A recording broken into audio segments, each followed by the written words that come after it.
Victoria is under curfew. Let's have a look. Hello everyone, Florian.Heise here and welcome to another episode of HeiseSays. Well, it looks like from tonight Victoria will be under curfew. Let's have a look at this statement from Daniel Andrews and see how much of the information we looked at this morning turned out to be true, or if it was simply the social media scare emails that people have been suggesting. Sadly, doesn't look like it. So, statement on changes to Melbourne's restrictions. I know how much Victorians want to get back to some semblance of normal, or at least COVID normal. They want to be able to get a beer with their mates, to drop around and see mum. And they definitely want an end to these daily updates and their grim new milestones. Our health experts tell us the measures we've introduced are working, but too slowly. The current rate of community transmission, mystery cases that cannot be traced back to work or home, is far too high. As they tell us, based on the current numbers, cases might begin to drop off not in days or weeks, but in months. Months more of lockdown restrictions, months more of 300, 400, 500 cases a day. More Victorians in hospital beds, more Victorians hooked up to machines just to breathe. And more Victorians, more grandparents, parents, sons, daughters, parents and loved ones choked to death by an invisible enemy. Fantastic optics his speechwriters are doing here. Fantastic optics. Really creates this sense of dread and fear in the populace. This is what you want when you're putting such, police state restrictions on people. That's not something I'm willing to accept. I don't think it's something any of us are willing to accept. We must do more. We must go harder. It's the only way we'll get to the other side of this. And people are saying in the comments that they will leave Victoria because of this after it. But to be brutally honest, I can see every other state and territory in Australia being just this harsh. I can see Queensland putting this many restrictions on us too. Let's have a look. I know Victorians are with me when I say too many people are not taking this seriously. And too many people not taking this seriously means that too many people are having to plan funerals for those they love.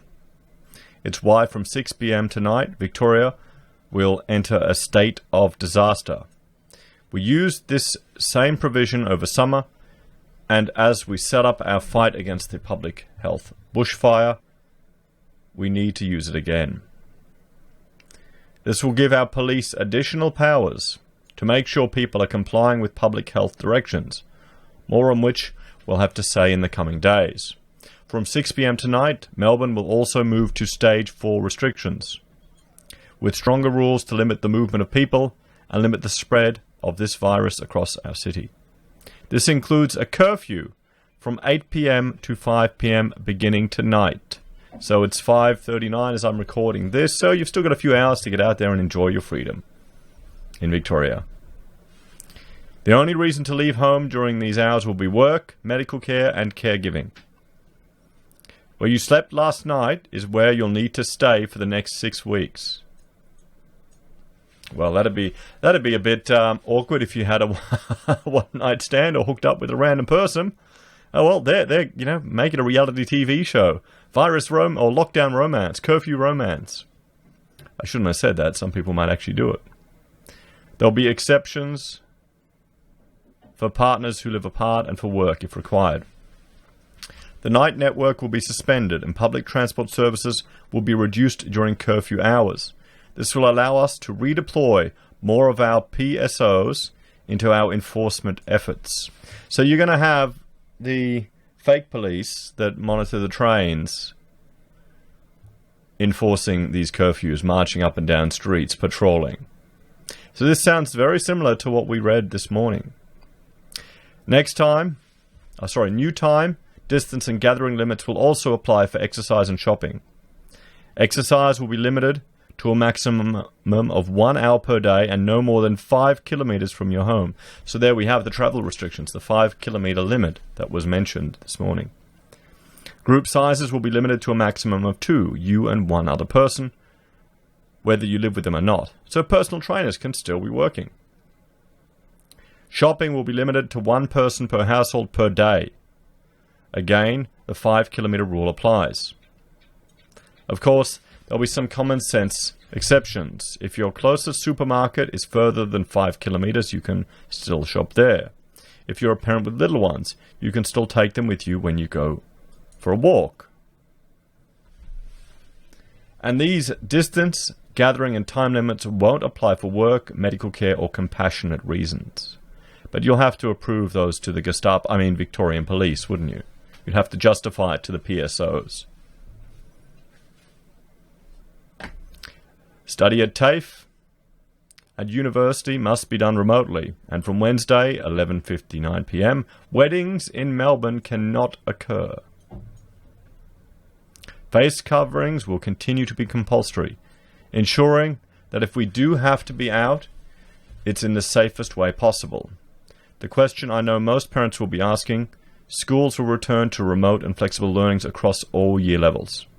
And one viewer made the interesting comment that this may actually be a disadvantage to people in the regions who don't have fast internet compared to people in the cities. But don't worry, the state NBN, that's terrible, will surely fall over. Students who are currently attending on site, including senior students and those in our specialist schools, will go to school on Monday, have a pupil-free day on Tuesday, and be learning at home from Wednesday. On-site supervision will be offered but tightened, only available for students who really need it. That means children whose parents are permitted, workers, and vulnerable kids who can't learn from home. From Thursday, those same rules will apply to Melbourne's kinder and early childhood education services.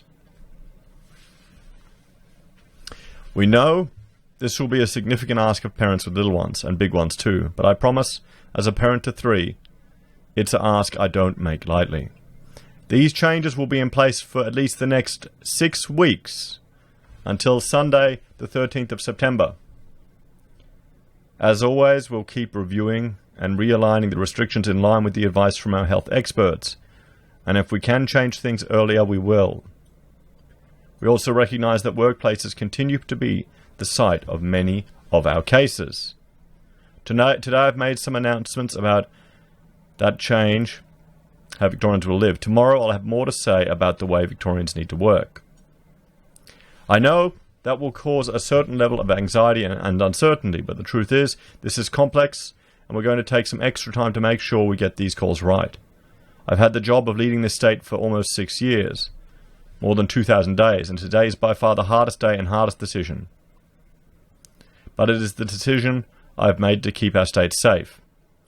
The whole way through this, I promise to be upfront, so I'll say this now, this will be imperfect, and for a little while there'll be more questions than answers. It's why I'm asking something else of Victorians: please be calm, be kind, and be patient. I understand people will feel scared, sad, and worried. But we're Victorians, and we will get through this as Victorians with grit, guts, and togetherness. All the temporary sacrifices we make now, all the time missed with mates, the delayed visits to mum, those sacrifices will help keep our mates and mothers and fellow Victorians safe. We get through this apart but together. Apart but together. That sounds like defeat is victory, or, newspeak, double quack,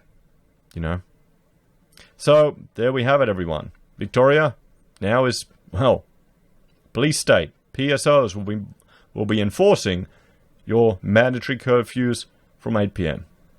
till 5 a.m. What do you think? No mention of work. We'll have a jump here. We'll have a look. This was the information that was sent to me. So only one person will be allowed out of the house. That was, let's review this. Let's review this. Stage 4 restrictions, 6 weeks. Yep. No mention of regional Victoria. We'll move to stage 3. The schools, yep, that was correct. Monday was the last day. That was correct. All shops, businesses will close. Correct. Only one family. Correct. 5 kilometres. Correct. Public transport will be shut down at night time, so half correct. You'll have to wear a mask. Correct. Some abattoirs will close, so there may be a shortage of meat. Not sure. All construction work will stop. Well, we'll have to see these ones tomorrow. Are they going to stop construction work? So there you have it, everyone. Victoria in curfew. What do you think? Do you think it could happen in your state? Because frankly, I think they'd jump at it here in Queensland as well. Let me know your thoughts and opinions in the comments below. Please like, share, and subscribe to the channel. If you're a fan and want to support the content I create here, there are a few ways you can. You can simply share the videos, interact with the channel. It's a great way to help it grow. You can financially support the channel by joining on Patreon or on YouTube. You can use any of our affiliate links at Amazon, eBay, Independent Reserve, or Kucoin. You can buy our merch from HeiseSays, use Gold Pass from the Perth Mint, or support us via PayPal. Take care, everyone. I'll see you all in the next video.